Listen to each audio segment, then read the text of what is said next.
Hola compas, ¿qué tal? ¿Cómo estamos? Hoy tenemos con nosotros a una invitada muy especial y es que el próximo 19 de junio son las elecciones en Andalucía y intenté por activa o por pasiva pues traer a aquellas candidatas que estaban a la izquierda del PSOE. Como ya hemos dicho en muchísimas ocasiones en este canal, el PSOE no es de izquierda, por favor. Así que una de esas candidatas, Teresa Rodríguez, ha aceptado esta invitación y hoy está aquí con nosotros. ¿Qué tal, Teresa? Pues muy bien, encantada de estar con vosotros.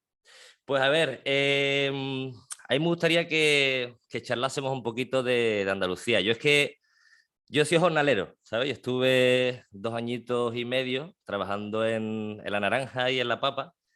Y claro, yo cuando escucho a ciertos políticos hablar del campo y demás, a mí no me engaña, ¿sabes? A mí no me engaña nadie.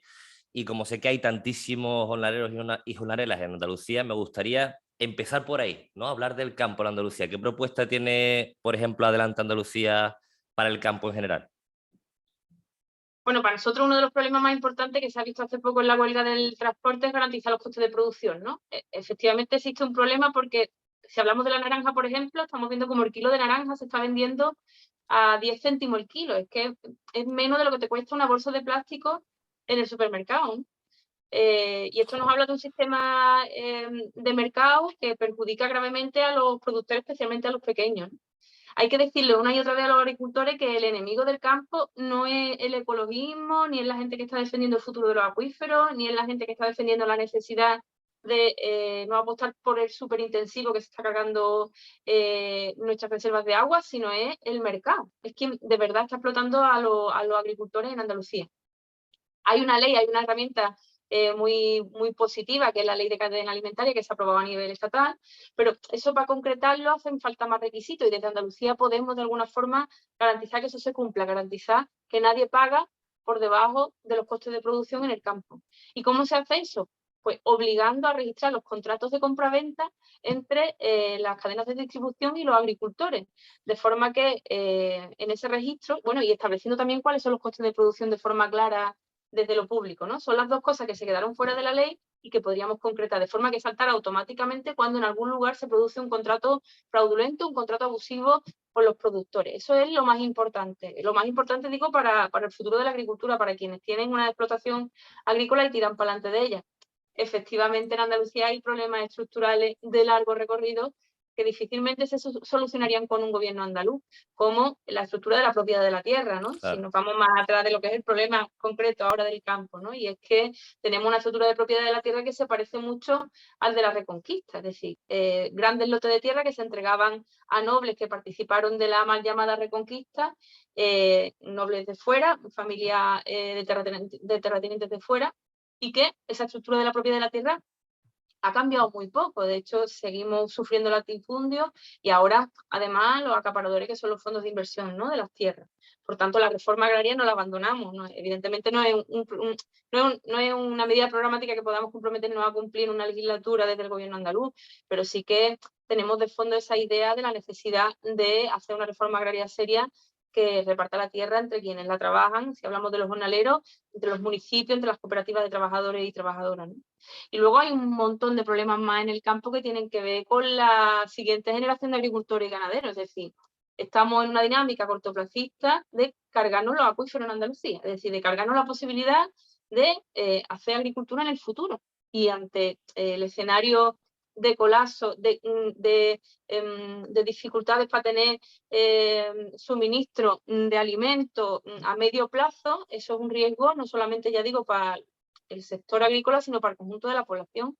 Y por tanto no puede ser que nuestro modelo sea el de el olivar superintensivo, que además no genera mano de obra, es decir, son unos olivitos así de chicos que se cosechan mediante una cosechadora, que consumen muchísima agua y que están plagando el campo andaluz. Ya se está poniendo también almendro en superintensivo e incluso encinas, ¿no? Eso es cargarse la agricultura del futuro y eso es cargarse la posibilidad de tener soberanía alimentaria a medio plazo, ¿no? Esos son algunos de los problemas, existen muchos más, pero podrían ser algunos de los más serios, los que tienen que ver con los propios límites biofísicos de la agricultura en Andalucía, los que tienen que ver con la justicia social, ¿no?, en el reparto de la tierra en Andalucía, y los que tienen que ver con los mercados y cómo influyen y limitan las posibilidades de los agricultores de desarrollar su labor, ¿no? De hecho, esta mañana leía la noticia de que Rusia, no sé si ha cortado o pretende cortar el suministro de gas a Europa. Yo digo, yo es que sigo mucho las teorías de Antonio Turiel en cuanto a los picos del petróleo, los picos de diferentes materias primas, es decir, todos los recursos que necesitamos para que este sistema se siga reproduciendo están escaseando.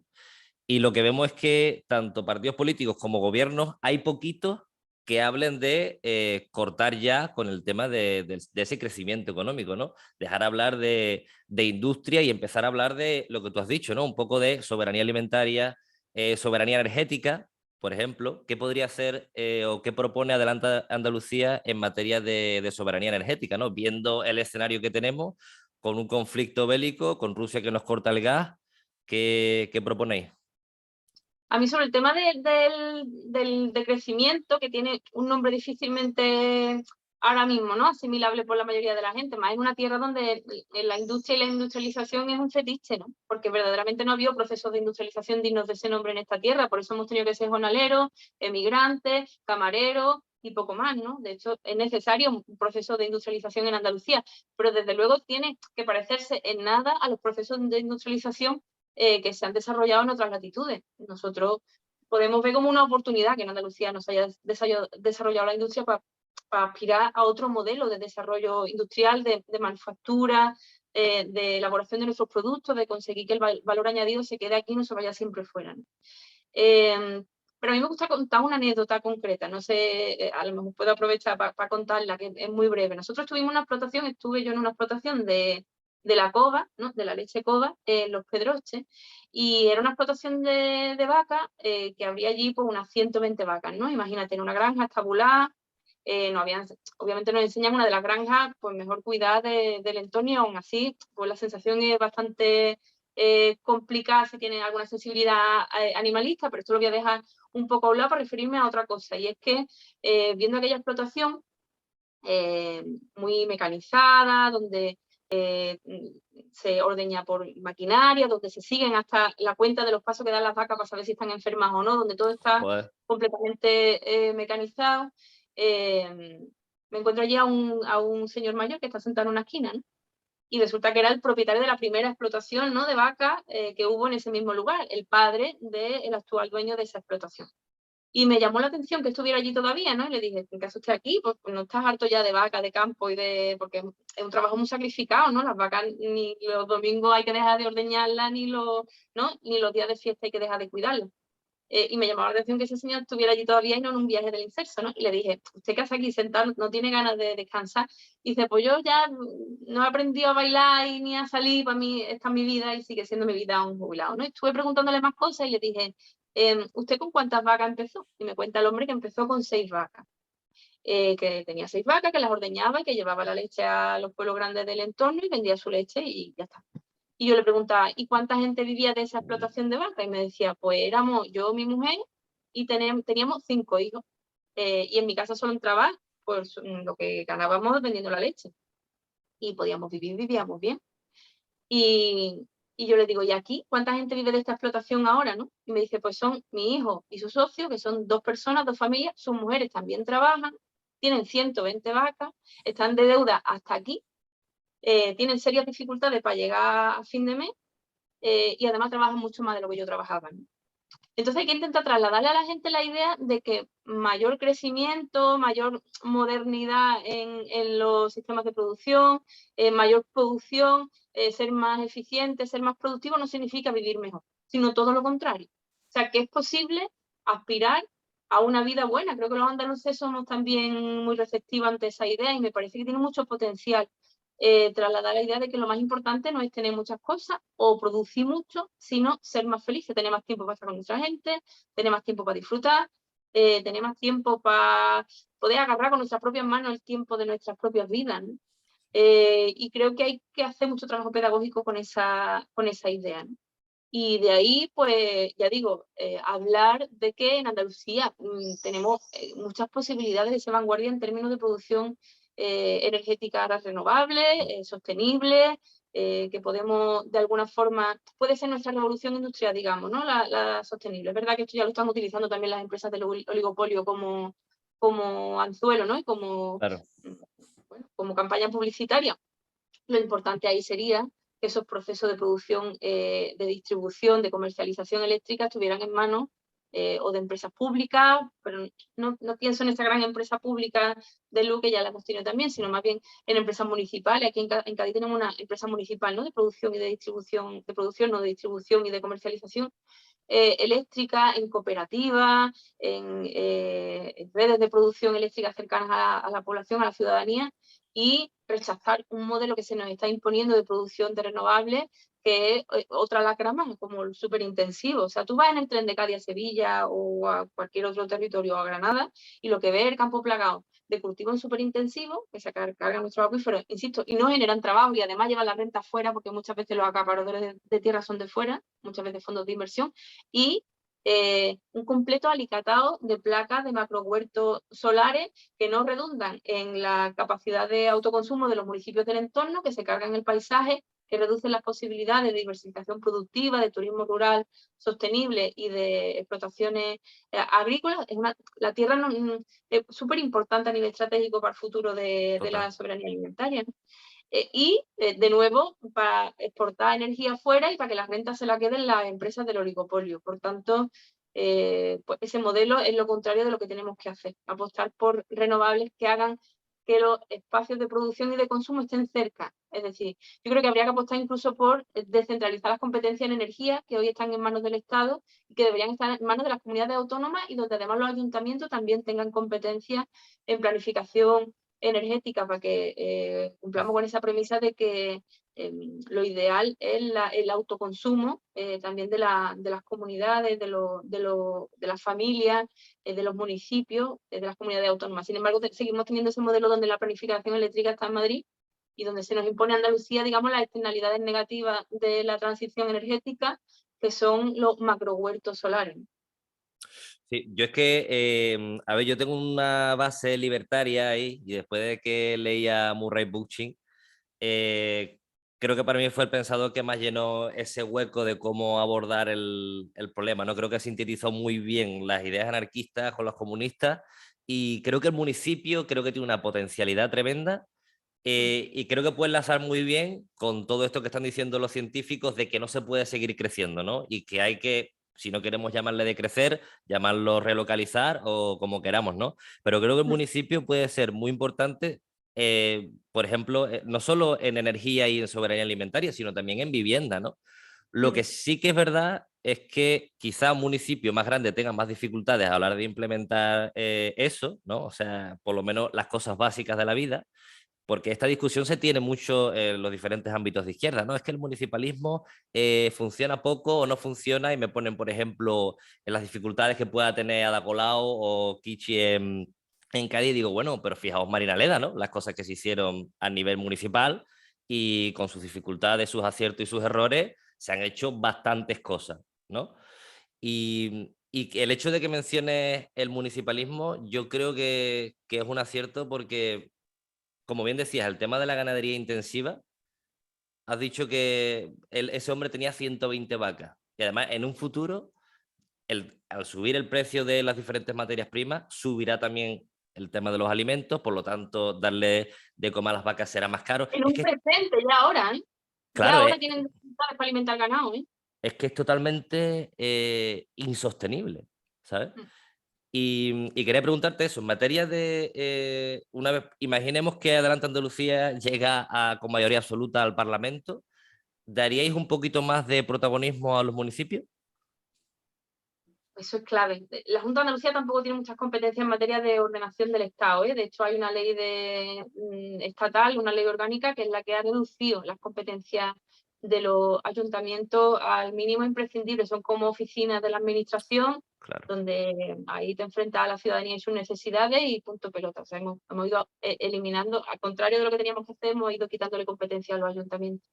Nosotros, sin duda, lo que sí haríamos sería ejercer nuestra tarea de gobierno con más consenso con los ayuntamientos, yéndonos a los municipios donde afectan las políticas que se van a dictar desde la administración autonómica, y aunque no podamos cederles más competencias, sí consensuar con los espacios municipalistas las políticas que se apliquen del nivel autonómico, ¿no? Yo creo que esa sería una de las claves que podríamos hacer a corto plazo y a largo plazo, o por lo menos a nivel estatal, lo que hay que hacer es descentralizar competencias, darle más capacidad financiera también a los ayuntamientos, y sin embargo vemos cómo se están eliminando impuestos sobre la propiedad y la renta, que eran recursos súper importantes para los ayuntamientos para desarrollar su labor, y darle más capacidad de decisión y más medios, ¿no?, para desarrollar su labor. ¿Has visto la noticia de esta mañana que dice que Macarena Olona se empadronó en la casa del presidente de Vox en Granada para poder concurrir a las elecciones andaluzas? Yo no sé ni siquiera si eso es legal. ¿Es legal eso? Claro que es legal, está medido. Uno tiene que estar empadronado 3 meses antes o así de la convocatoria electoral, y yo creo que ellos lo han hecho a lo justo, ¿no? Estaba todo planificado para empadronarla aquí. Y nosotros nos esforzamos mucho en decir que, o sea, que hay algo de ilegítimo, ¿no?, en presentar una candidatura tan claramente ajena al territorio, ¿no?, que se quiere gobernar. Sí. Pero yo sé que entre las bases de Vox igual eso no resta nada. Quiero decir que ellos piensan que Andalucía es una parte más de España y punto, que cualquier español puede gobernarnos aquí sin necesidad de conocer pues nuestra idiosincrasia, nuestros problemas, sin que te duelan los problemas. De alguna forma, si hemos apostado, por ejemplo, por la participación política de las mujeres, porque entendemos que nosotras hemos vivido en nuestras propias carnes las consecuencias del patriarcado, y que por tanto ponía a mujeres a gestionar, aportaba un plus de conocimiento de la problemática, ¿no?, que vive la mitad de la población. Igual pasa con las personas con discapacidad, con las personas racializadas. Ellas han vivido en sus propias carnes los problemas de estar en esa posición perdedora y vulnerable, ¿no? Pasa lo mismo en este caso. O sea, alguien que es de fuera de Andalucía seguramente puede hacer mucho esfuerzo por solidarizarse, no en el caso de Macarena, pero en el caso de cualquier otra persona, solidarizarse por entender, pero alguien que ha estado aquí, ha trabajado aquí, por lo menos, ¿no?, ha tenido alguna relación con esta tierra, no hace falta haber nacido aquí, pues evidentemente va a estar más familiarizada con esa realidad, ¿no?, para poder gobernarla. Pero esta señora aspira a ser presidenta de la Junta de Andalucía sin siquiera haber montado un mueble en su casa aquí. O sea, que es muy fuerte, ¿no? Se podría haber venido un poquito antes, ¿no?, por lo menos para disimular, ¿no? Pero es que es muy, muy descarado, ¿no? ¿Y qué opinas? ¿Crees que Vox va a sacar unos buenos resultados o qué? Bueno, eso dicen las encuestas. Yo creo que hay que dar la batalla, hay que dar la batalla en la campaña electoral. Hay que, lo he dicho un montón de veces, dejar de desanimar al votante de izquierda sería fundamental, porque sí, las derechas entraron en Andalucía por incomparecencia de las izquierdas. En 2018, la gran protagonista de las elecciones fue la abstención en concreto del voto de izquierda, gente del PSOE que no fue a votar a Susana. Esa gente del PSOE que no fue a votar a Susana, yo creo que en esta ocasión va a votar a Juan. Y por otra parte, gente del ámbito del abstencionismo, del nuevo voto, de la gente más joven, mucha de ella va a votar a Vox. Es así de duro y esa es la realidad. Por tanto, creo que lo que queda del electorado de izquierda hay que cuidarlo como oro en paño, hay que dejar de darle disgusto, hay que intentar explicarle, bueno, pues que si aparecemos 2 candidaturas a la izquierda del PSOE tampoco es tan dramático, es decir, que vamos a defender cada uno pues un espacio electoral con matices diferentes, ¿no?, legítimas ambas opciones. Y por otra parte, vamos a hacer pedagogía social para socavar las bases de arraigo de la extrema derecha en Andalucía, y eso es un trabajo que en las elecciones puede tener un papel, ¿no?, porque hay más focos de atención y demás, y donde hay que hacer, yo digo, pedagogía. Muchas veces se nos dice, no, lo que hay que hacer es no hablar de ellos, no hablemos de ellos y así hacemos que no existan, ¿no? Pero yo creo que llegado a este punto, ahora sí hay que hablar de ellos. Y hay que hablar de ellos no insultándolos, ni diciendo que sus votantes son tontos, ni caricaturizándolos, ni diciendo que son de extrema derecha y ya está, sino con argumentos de peso, para decirle que venía aquí a esta tierra a decir que tenemos un problema de inmigración ilegal, cuando 1 de cada 3 jiennenses se tienen que ir a trabajar fuera, 1 de cada 4 gaditanos, 1 de cada 4 granaínos, 1 de cada 4 cordobeses se tienen que ir fuera cuando cumplen la edad de trabajar.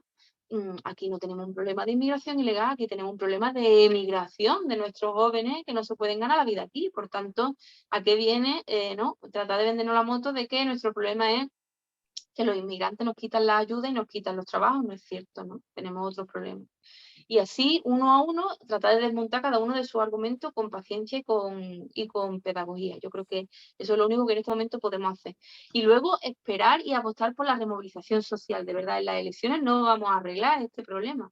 Claro. Incluso si tuviéramos mayoría suficiente para gobernar y sumáramos las fuerzas de izquierda y entráramos en el gobierno, si ellos están en el 30%, en el 20 y pico por ciento, incluso si están en el 20%, este tema no lo arreglas desde un gobierno, lo arreglas con la removilización social, con la gente organizada en organizaciones sindicales decentes que defienden sus intereses, con la gente organizada en el movimiento estudiantil, con el feminismo otra vez, dejando a un lado sus diferencias y los debates brutales y descarnados que hemos tenido con el tema de la ley trans y de la prostitución, otra vez unidos, siendo capaz de convocar huelgas absolutamente masivas y hegemónicas entre las chavalas más jóvenes, ¿no?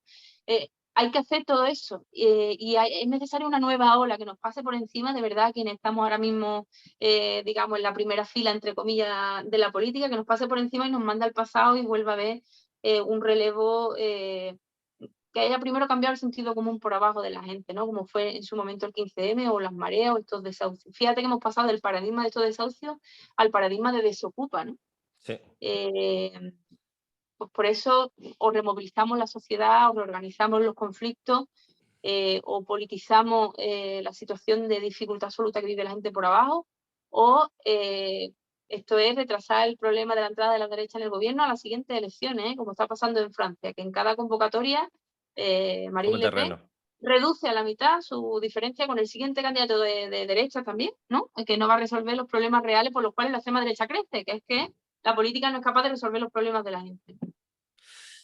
¿Y por qué crees tú? O sea, porque al final muchas veces los programas que se hacen desde la izquierda, en su mayoría están basados en datos científicos, ¿no? Por ejemplo, el cambio climático, el tema de la propiedad de la tierra, que no debe estar en tantísimas manos. O sea, que son datos objetivos que están ahí. Y yo digo, coño, ¿por qué es tan complicado trasladar este problema que es estructural a la gente? O sea, se nos hace, o sea, un discurso que debería ser sencillo para la gente, razonable, después tan complicado que eso se traslade en voto o en apoyo a ese programa político. ¿Por qué pasa eso? Yo creo que hay dos cosas. Una es que hemos cambiado también, digamos, del paradigma de lo más racional, ese que vende butano que empieza a darle golpe a la bombona a muerte para que la gente vaya, se la piden por la ventana. Hemos pasado a un paradigma que era más racional, ¿no? De plantear problemas desde la crisis de 2008, ¿no? Problemas y soluciones a esos problemas que, digamos, éramos capaces de reflexionar a nivel colectivo sobre quiénes eran los culpables de la crisis, sobre el rescate bancario, sobre la corrupción, sobre... Era un momento como más racional de la historia, ¿no? Y hemos pasado a otro momento en el cual las pasiones toman protagonismo, lo identitario, lo cultural toma protagonismo. ¿Por qué? Porque la gente no quiere programas electorales, lo que quiere son soluciones a sus problemas. Y quienes defendemos programas magníficos, ¿no? En el papel, que plantean soluciones a todos los problemas, y después cuando tenemos la oportunidad de desarrollarlo desde un gobierno, no somos capaces, o no queremos, o no sabemos, o no tenemos la valentía suficiente para hacerlos cumplir, pues lo que hacemos es generar la sensación de que somos unos vendedores de humo que vivimos de esto. ¿Y cuál es la solución a eso? La solución a eso es pues, renunciar, ¿no? A la política en términos de soluciones programáticas, científicas y racionales a los problemas y apostar por quienes te ofrecen otro lugar calentito, que es el de tu identidad, ¿no? Que el de tú eres un desgraciado, trabajas un montón de horas, estás sobreexplotado, pero tú eres español.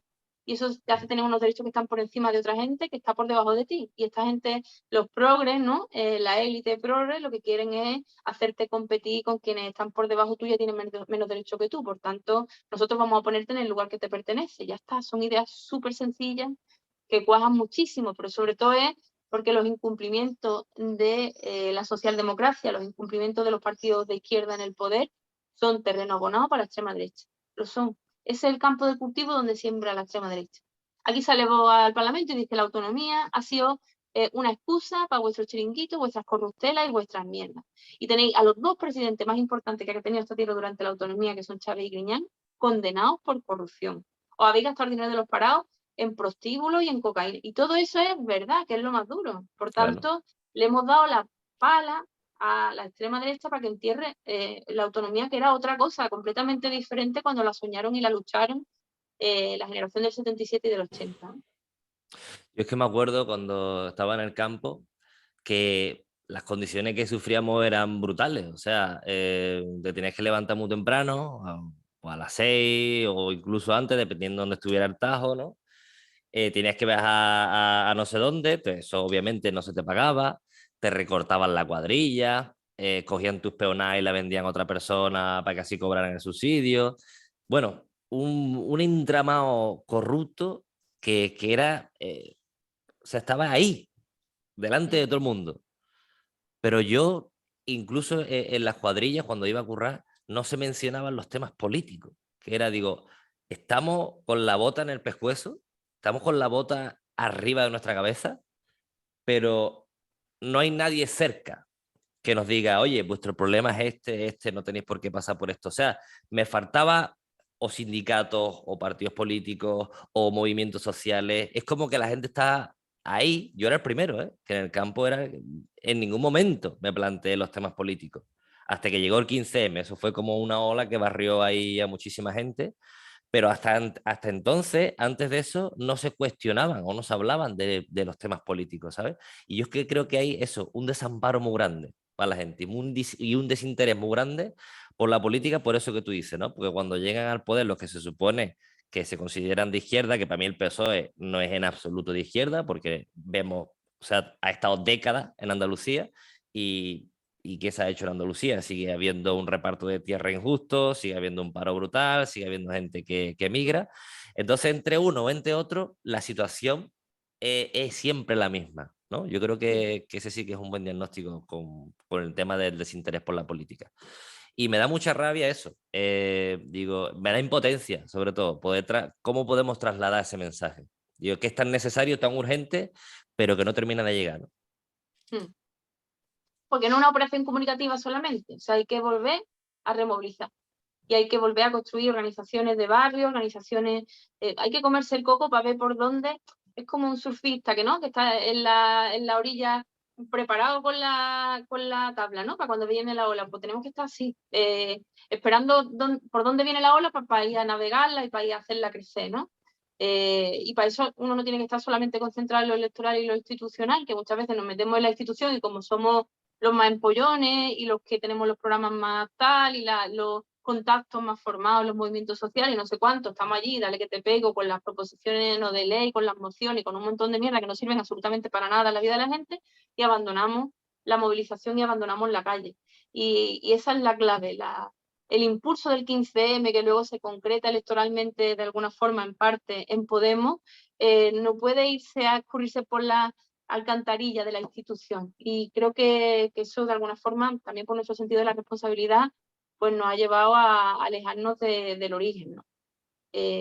Son muchas cosas y ya digo, hay que tener la paciencia y la constancia de quien cree que tiene la razón, porque además yo también creo otra cosa que me resulta esperanzadora y es que cualquiera de los programas de la derecha, sobre todo de la extrema derecha, cuando se ponen en marcha de verdad, generan rechazo entre la gente. O sea, va a haber un rechazo. No es tan fácil como va a gobernar Macarena Olona y todo el mundo va a ser de derecha, ¿no? En el momento en que se contraste la pérdida de libertades, la pérdida de derechos, la absoluta miopía, miopía no, incluso contribuir al colapso y al desorden, ¿no? Que supone que gobiernen los poderosos y la élite, ahí la gente se va a levantar y lo va a rechazar y ahí va a haber que estar detrás, no delante, de la gente para que ese movimiento se desarrolle de la forma más amplia posible y vuelva a haber una nueva generación que se politice en la lucha contra la injusticia, ¿no? Tiene que ser así, tenemos que volver al sentido común en el que la mayoría de la población estaba de acuerdo con las acciones de estos desahucios y no con las acciones de Desocupa, ¿no? Y eso se cultiva desde abajo, ¿no? Decía, bueno, yo no sé el resultado que tendrá Macarena Olona,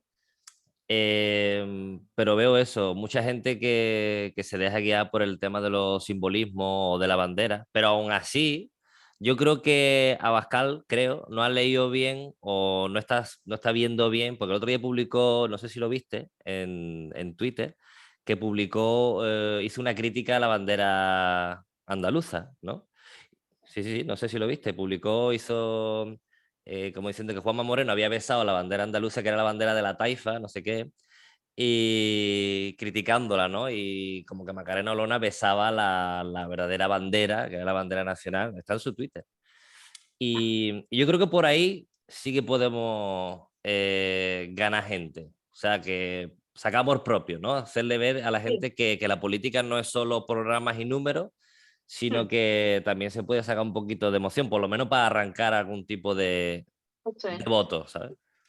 Nosotros creemos que el andalucismo puede ser esa identidad refugio, de alguna forma siempre asociada históricamente a los valores progresistas, a la defensa de la igualdad, a la defensa de la modernidad también, frente a esa identidad rancia, reaccionaria, ¿no? y conservadora de la roja igualdad, ¿no? Puede ser ese lugar donde uno encontrarse calentito, digamos, otra vez, en un momento de mucha incertidumbre, de mucha inseguridad, en comunidad, pero asociado a unos valores de defensa de las libertades Claro. y del progreso y de la igualdad. Nosotros estamos en esa, creemos que sí, que puede ser como un antídoto, ¿no? La bandera andaluza en este momento. Decirle a la gente que nos merecemos respeto, ¿no?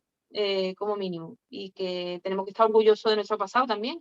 A lo mejor esta gente no querrán que nosotros seamos conscientes y defendamos que en Granada y en Córdoba se implantaron las primeras universidades de Europa, ¿no?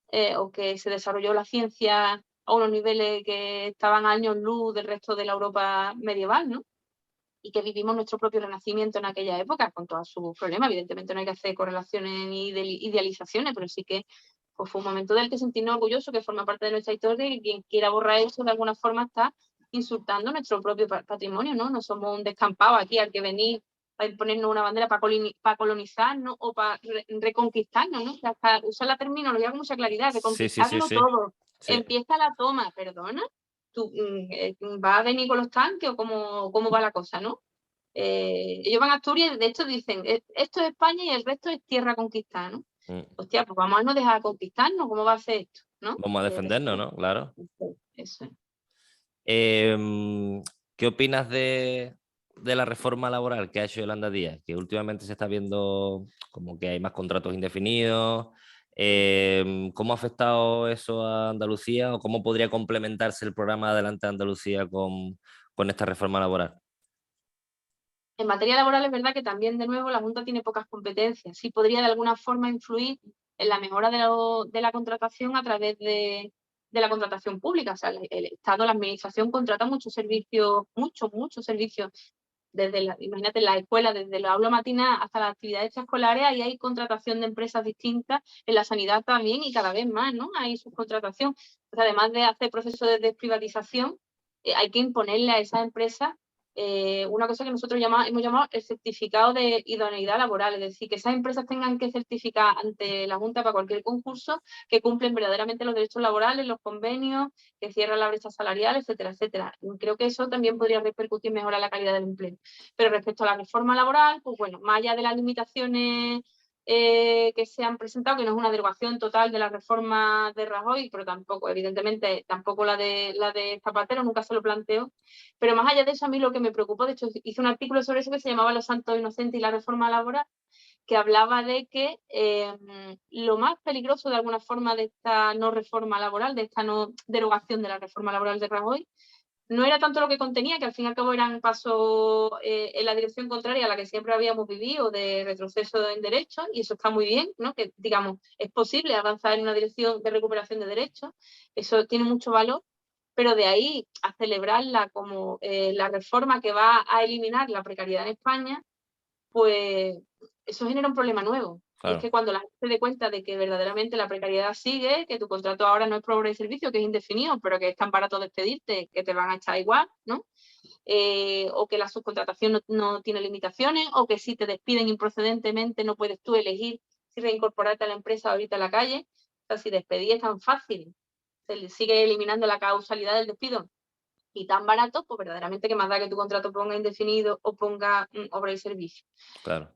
Entonces, lo que había que haber hecho yo creo que es decir, hasta aquí hemos podido llegar, no nos daban fondos de recuperación europeos si metíamos mano por derecho a la reforma laboral de Rajoy, el PSOE nos ha impuesto el consenso de la patronal para que esta ley tire para adelante, para que ellos la voten a favor, pero no abandonamos la tarea y el compromiso con la ciudadanía que hemos adquirido de derogar de verdad la reforma laboral de Rajoy y la de Zapatero como mínimo para recuperar, para sacar la precariedad de nuestras vidas. Entonces yo creo que eso hubiera sido mucho más honesto y de alguna forma ese tipo de pedagogía hace que la gente no sienta no sienta otra vez, no tenga otra vez esa sensación de me han defraudado, me han engañado, no han cumplido con lo que me dijeron, sino que se corresponsabiliza con la situación y empatiza, ¿no? Esa es la pega que yo le puse entonces a la propuesta de Yolanda Díaz. Y ¿qué opinas? Bueno, yo sé que la respuesta va a ser un poco obvia, pero ¿qué opinas de lo que ha hecho Juanma Moreno desde que está en la presidencia de la Junta? Bueno, lo que ha hecho fundamentalmente, es verdad que no despega completamente su programa electoral por la pandemia, es decir, todos los gobiernos, incluso los de derecha, se han vuelto un poco socialdemócratas como consecuencia de la pandemia, no han tenido más remedio que aumentar los Claro, fondos en sanidad, no han acometido grandes procesos de privatización, no es lo mismo, han apostado por la ayuda y por la intervención de la economía, ¿no? Que se supone que eso la derecha huye de ello como de la peste, y por tanto ha sido una legislatura sui generis. Pero lo que sí ha tenido oportunidad de hacer da un signo inequívoco de cuál es la dirección en la que va a caminar, y es la ley lista, que es una nueva ley del suelo que establece la desprotección de los espacios protegidos del suelo en Andalucía, ¿no? A nivel medioambiental o a nivel rural. Otra vez volvemos a lo de antes, de nuevo perder tierra para la agricultura y para la ganadería, para volver a dárselo al turismo, a la hostelería, a las grandes instalaciones turísticas, ¿no? La turistificación de Andalucía, que ya tenemos bastante turistificación, pero la apuesta clara de este gobierno es por seguir esa senda, esa pesadilla, ¿no? del pelotazo urbanístico que en esta tierra no ha resuelto nuestros problemas sociales y que ha generado problemas ambientales gravísimos, ¿no? Y por otra parte también aumenta los presupuestos en sanidad mientras aumenta también las privatizaciones, es decir, cada vez más quienes estamos en lista de espera acabamos yendo a un centro privado porque ha aumentado mucho el porcentaje de dinero público que se va a la sanidad privada. Sin embargo, él vende que aumenta los presupuestos en sanidad enormemente, y es verdad, ¿no? Estados Unidos, leí hace poco que era uno de los países con más presupuestos de sanidad del mundo, ¿no? digo. Y sin embargo, eso es, la sanidad es una sanidad privatizada, ¿no? Tiene más guasa todavía, ¿no? Porque es que estamos sosteniendo con fondos públicos un modelo excluyente, ¿no? Que es el de la sanidad privada. Pues eso está pasando también en Andalucía.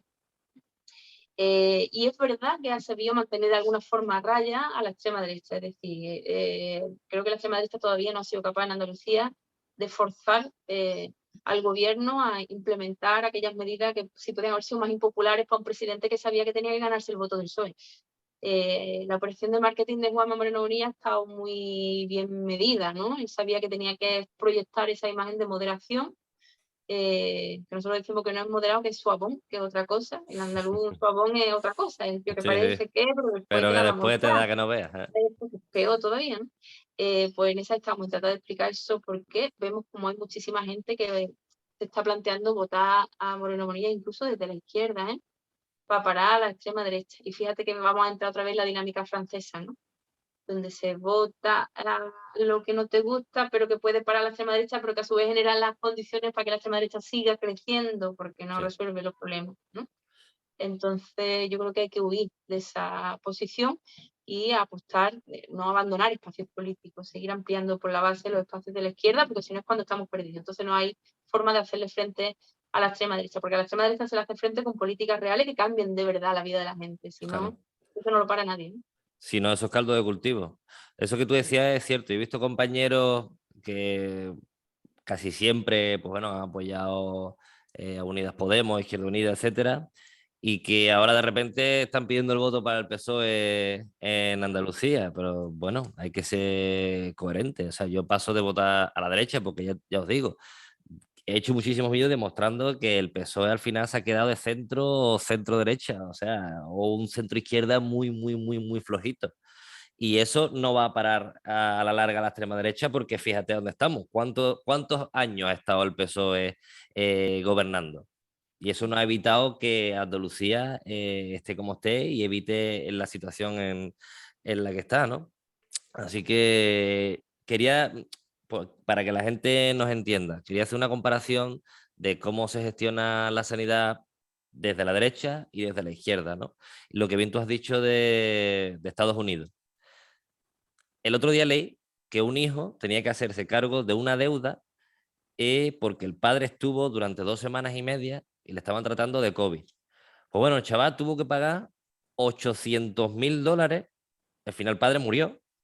Ojo, el padre muere y la deuda se la pasa al hijo, que le cuesta $800.000. O sea, tú tienes que afrontar, porque tu realidad, tu entorno no te ofrece una seguridad en cuanto a sanidad, tienes que afrontar, uno, la muerte de tu padre, y dos, hacerte cargo de una deuda de $800.000. Ese es el modelo neoliberal y ese es el modelo que defiende la derecha en este país. Y después tienes un modelo de izquierda, ¿no? Defendido desde lo público, que ahora es estatal, pero que no tiene por qué ser estatal para aquella gente del mundo libertario que quiera hacerle la crítica. Que por otro lado, yo personalmente he tenido que afrontar eso con un familiar muy, muy cercano, que ha estado durante 2 meses y medio en sanidad pública, y yo no me quiero imaginar cuánto me hubiese costado a mí, en este caso, que hubiesen tratado a esta persona durante 2 meses y medio una enfermedad de hígado, enfrentando un posible trasplante, enfermería, equipo de limpieza, cirujano, equipo de enfermería. O sea, yo que iba allí todos los días, yo me quedaba asombrado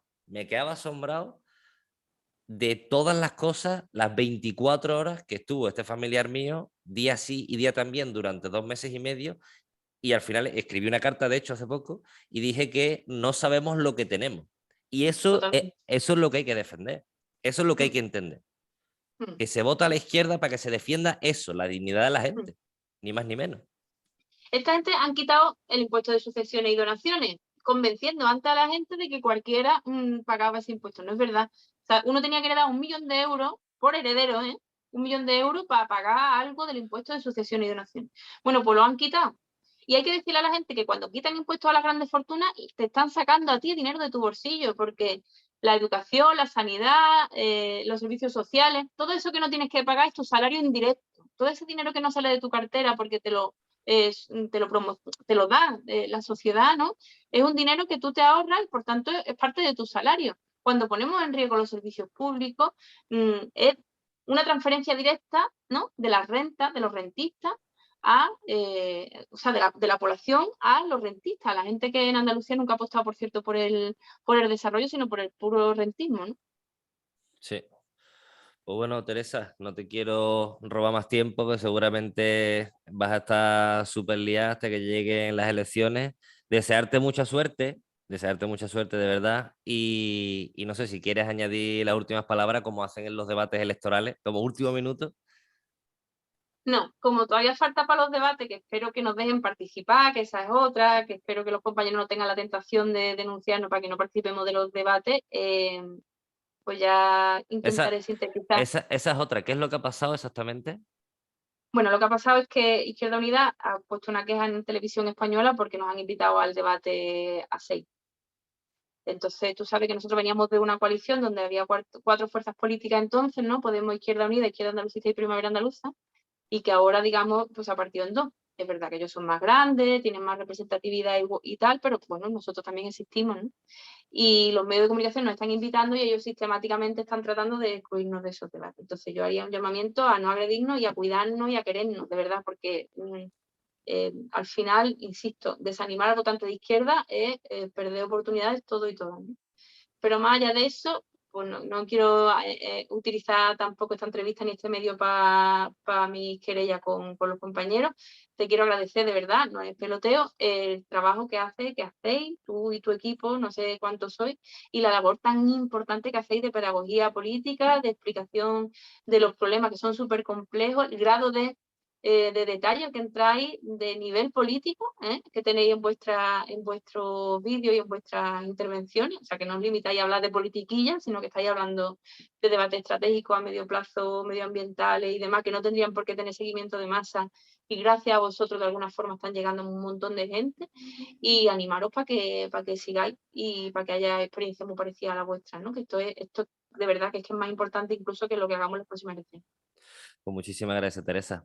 Te deseo muchísima suerte y estaremos al tanto de informando de todo lo que vaya pasando con Adelante Andalucía, ¿vale? Vale, muy bien. Pues muchas gracias, Rubén. Venga, hasta pronto.